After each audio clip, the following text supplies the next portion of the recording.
90% hotel dan restoran di Kabupaten Karangasem tutup sementara akibat COVID-19. Meski demikian, saat ini belum ada karyawan mengalami pemutusan hubungan kerja.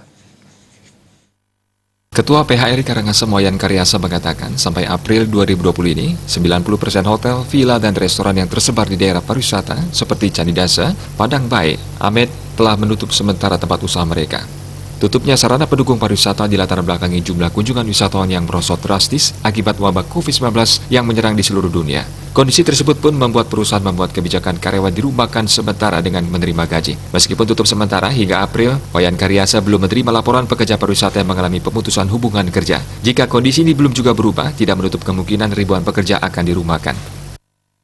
Kita di Karangasem sampai saat ini kita belum ada laporan dari teman-teman untuk mem-PHK karyawannya, yang mana kami menyampaikan kepada seluruh hotel dan restoran untuk mereka tidak mem-PHK karyawan.